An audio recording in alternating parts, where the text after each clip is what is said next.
Sarah sat on her bed, the weight of her mother-in-law's words pressing heavily on her chest. Why do you still own the house you were supposed to have renounced? The question echoed in her mind.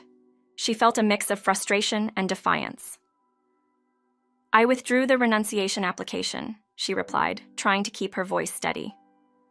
It's challenging to pull back from such a decision once declared, but there's a window of time when it's still possible.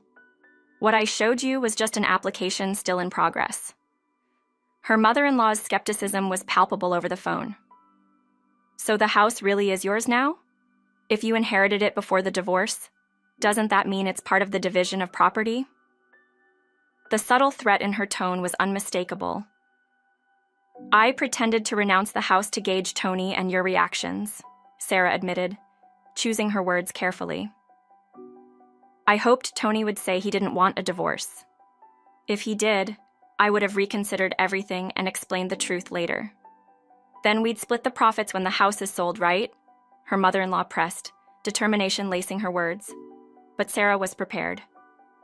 If we had bought that house together, it would be considered marital property. But since it was inherited, it's my separate property, and separate property isn't included in the division of assets. Didn't you consult a lawyer about this? Her mother-in-law asked, her voice tinged with disbelief. Sarah felt a flicker of frustration. If we had made mortgage payments or renovations, that might have changed things, but we didn't. The truth is, there's hardly anything Tony will get. Maybe the car, but it still has a loan. Is that all this is about? You want to keep the inheritance for yourself? Her mother-in-law's bitterness was evident. How cruel. I want to protect that house because it is the home my parents loved. I don't want people like you living there. The conversation had reached a tipping point. If you have anything else to say, let's communicate through lawyers from now on, Sarah stated firmly, asserting her boundaries. As she hung up the call, a wave of liberation washed over her. For the first time in weeks, she felt a sense of clarity and strength. Following that call, the divorce proceedings moved along smoothly, almost too quickly for Sarah's liking. It was clear that her mother-in-law was pushing Tony to finalize everything. With each step, Sarah felt the weight of her family's house becoming more secure in her hands. When the divorce was finally official, a deep breath of relief escaped her lips. She had managed to protect her father's house, the one place that held all her cherished memories. Once she moved out, her former in-laws remained in the cramped apartment they once shared, navigating their new reality without her. As her former mother-in-law searched for a new home, Sarah felt a mix of sympathy and relief. Finding suitable housing for elderly parents was challenging, especially given their limited options and increasing age. Eventually, Tony decided to rent a small house, where they began anew with his parents. The rent was undoubtedly higher than their previous apartment, and a new burden of responsibility weighed on Tony. Sarah imagined the countless challenges he must face, now that he was caring for his parents alone. She thought back to her mother-in-law's earlier hopes of moving into the spacious house left by her father. Reality had forced her to settle for something far less, and Sarah felt a twinge of satisfaction at the thought. As for Sarah, she had begun a new chapter in the house her parents had left her. It felt warm and filled with love, like a comforting embrace from her late parents. This place was her sanctuary, a refuge from the chaos of her previous life. But just when she thought she had found peace, the ground beneath her shifted again. One evening, she sat with her husband, Joe, when he dropped a bombshell that left her speechless. "I've demolished the house you grew up in," he said nonchalantly. Shock coursed through her. The family home, the place filled with years of laughter, tears, and cherished memories, had been reduced to rubble. Joe had always dreamed of tearing it down to build a duplex in its place, but Sarah had hoped he would respect the legacy of her childhood. Devastated, she cried bitterly over the loss of her childhood home. "How could you?" she shouted through her tears, her heart breaking at the thought of the memories now buried beneath the debris. Joe's response was cold, devoid of empathy. "It was hard to do it myself, but I'm satisfied with clearing the land." In that moment, Sarah felt a mix of anger and betrayal. She was not just losing a house, she was losing the essence of her family. "You never understood," she whispered, grappling with the reality of what had just happened.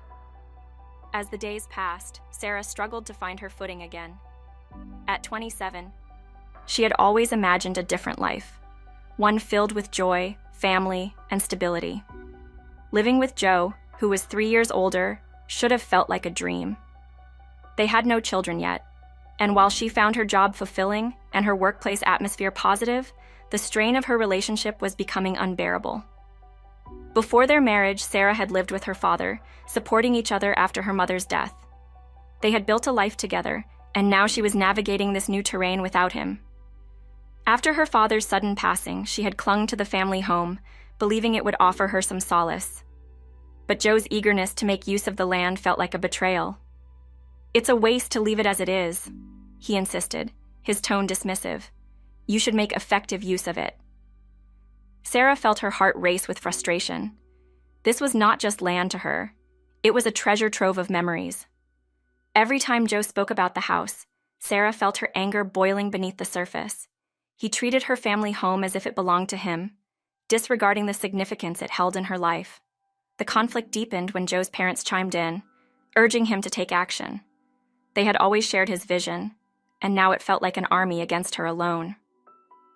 "Why can't you understand?" she pleaded one evening. "This house is my past.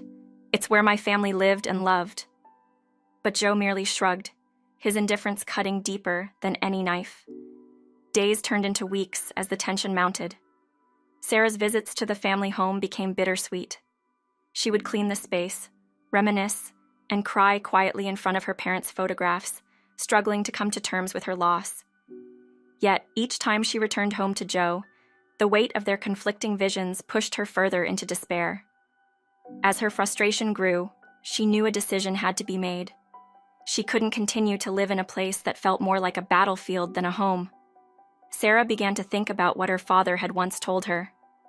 "After I'm gone, you can use this house however you wish." Those words echoed in her mind, reminding her that she had the power to decide. One evening, after yet another argument with Joe about the house, she felt a surge of determination. "I'm not selling it," she declared, her voice strong. "I won't let you tear it down. This is my home." Joe's expression shifted from surprise to anger.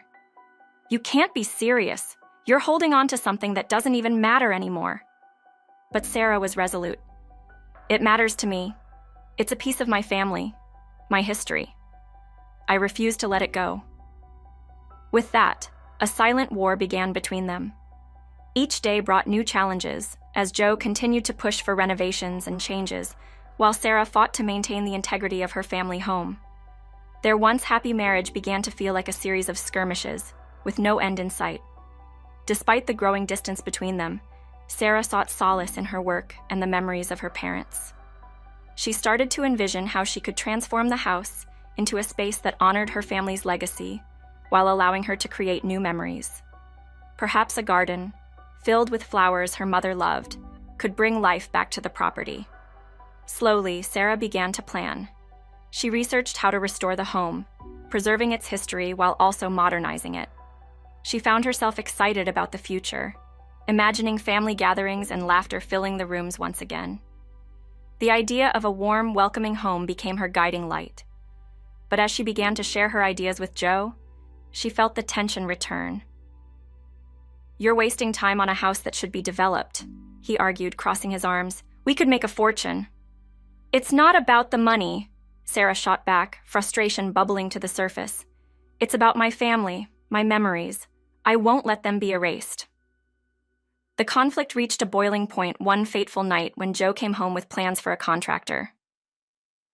"I've already hired someone to start the renovation," he declared, an air of triumph in his voice. Sarah's heart sank. "You did what?" she gasped, the weight of betrayal crashing down on her. "You'll thank me later. This place will be beautiful," he insisted, oblivious to her pain. In that moment, Sarah realized the depth of their rift. It was more than just a house. It was a battle for identity, belonging, and love. "I can't believe you'd do this without even discussing it with me," she said, tears welling in her eyes. But Joe's expression hardened. "You're being unreasonable. This is our future we're talking about." And just like that, the foundation of their marriage began to crumble. With every decision Joe made unilaterally, Sarah felt her autonomy slip away. The house, once a symbol of her family's love, became a battleground that threatened to consume her. As the weeks turned into months, Sarah stood firm in her resolve to protect her family home. She decided to enlist the help of a lawyer to secure her rights and navigate the tangled web of property ownership. It was time to take a stand, to fight for her inheritance and her identity. The divorce proceedings were looming, and she could feel the weight of it all pressing down on her.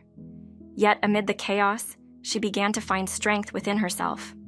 She remembered her father's love and wisdom, and she refused to let that be taken away. With the support of her lawyer, Sarah took the necessary steps to ensure that her family home remained intact.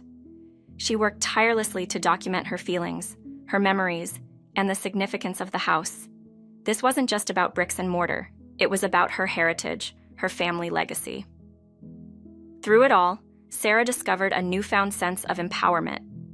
Each meeting with her lawyer and every document signed brought her closer to reclaiming her life. She realized that her father had entrusted her with something valuable, and she was determined to honor that gift. As the divorce process progressed, she felt a sense of liberation.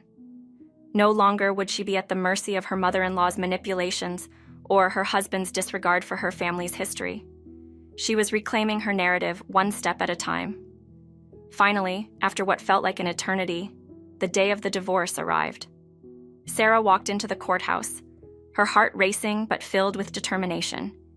She had fought for her right to keep her family home, and now it was time to take back her life. As she stood before the judge, she felt the weight of her struggles begin to lift. The final decree was issued, and with it came a sense of closure. Sarah was free, not just from her marriage, but also from the shadows of her past. With the divorce finalized, Sarah returned to her family home, feeling a renewed sense of purpose. She began to envision a future filled with love, laughter, and the memories of her parents. The house was not just a building. It was a sanctuary, a place where she could rebuild her life. As she walked through the rooms, she could almost hear her parents' laughter echoing in the hallways. This was where her story would continue, where new memories would be created. In the months that followed, Sarah transformed the house into a reflection of her parents' love. She planted a garden, filled with flowers that had once bloomed in her mother's backyard. Each blossom felt like a tribute, a reminder of the love that had shaped her life. She also invited friends over, filling the home with warmth and laughter once again. The dining table, once a place of conflict, became a gathering spot for joy and connection.